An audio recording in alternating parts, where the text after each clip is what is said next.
हम आज बात करेंगे कि रैशनल नंबर और इर्रेशनल नंबर के अंदर जो है वो क्या फर्क है। रैशनल नंबर वो नंबर्स होते हैं जिनको हम P अपॉन Q में लिख सकते हैं। P अपॉन Q से मुराद ये है कि इसको हम फ्रैक्शन की फॉर्म में लिख सकते हैं।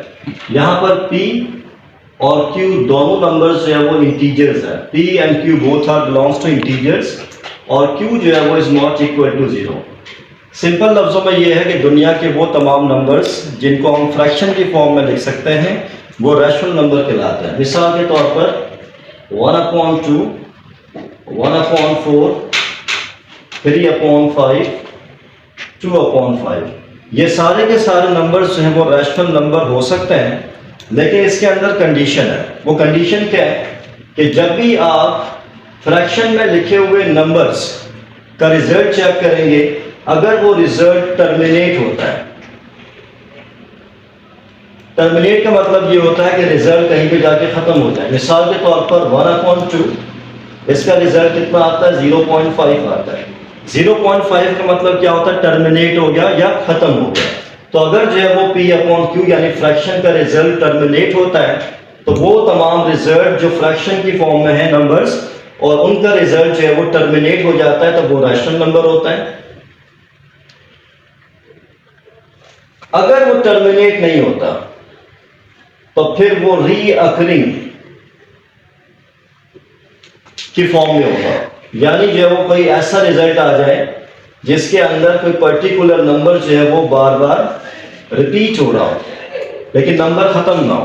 अब मिसाल के तौर पर रिजल्ट मेरे पास है 0.25, 14, 15, 14।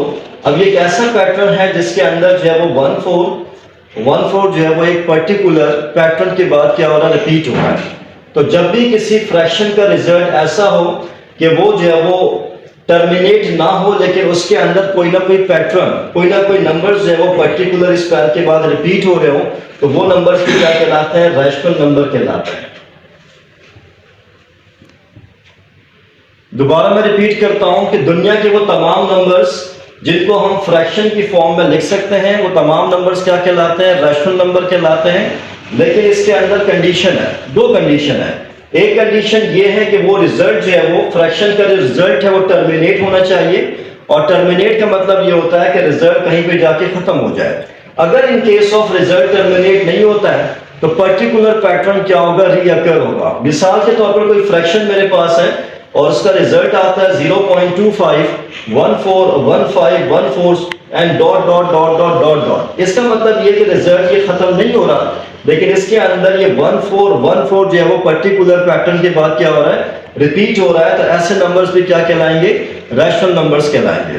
अब हम बात करते हैं कि what does it mean irrational numbers. दुनिया के वो तमाम नंबर्स जिनको हम फ्रैक्शन की फॉर्म में नहीं लिख सकते हैं वो इर्रेशनल नंबर कहलाता है। यानी कि स्क्वायर रूट के अंदर जो भी नंबर होगा वो इर्रेशनल कहलाएगा। Let's suppose square root 2, square root 3, square root 8, square root जो है वो 10। वो तमाम नंबर्स जिनको हम P अपॉन Q में यानी फ्रैक्शन की फॉर्म में नहीं लिख सकते हैं, वो सारे के सारे नंबर्स क्या कहलाते हैं? इर्रेशनल कहलाते हैं। और सिंपल लफ्जों के अंदर कि जो स्क्वायर रूट के अंदर नंबर्स होते हैं, जैसे square root 2, square root 3, square root 8, square root 10, ये सारे के सारे नंबर्स क्या है? इर्रेशनल नंबर है। इसके अंदर एक नंबर होता है जो आप नोट करें, पाई। पाई जो होता है वो इर्रेशनल नंबर है। पाई इर्रेशनल नंबर क्यों है? पाई तो बेसिकली पाई इक्वल होता है 22/7। अब ये फ्रैक्शन की फॉर्म में तो आपने इसको लिखा है, लेकिन जब भी हम पाई का रिजल्ट निकालते हैं तो 3.142 dot dot dot dot dot dot इसका रिजल्ट जो है वो खत्म नहीं होता और इसके अंदर कोई पर्टिकुलर पैटर्न में रिपीट नहीं होता। यानी सिंपल लफ्जों के अंदर हम ये कहेंगे कि वो नंबर्स जो नॉन टर्मिनेट है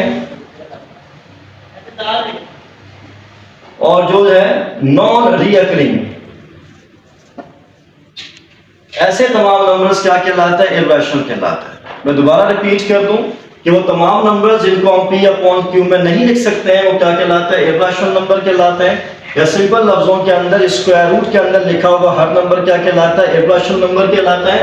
और पाई जो होता है वो भी इर्रेशनल है। पाई 22/7 होता है, लेकिन जब इसका रिजल्ट हम निकालते हैं तो वो क्या होता है? नॉन टर्मिनेट होता है।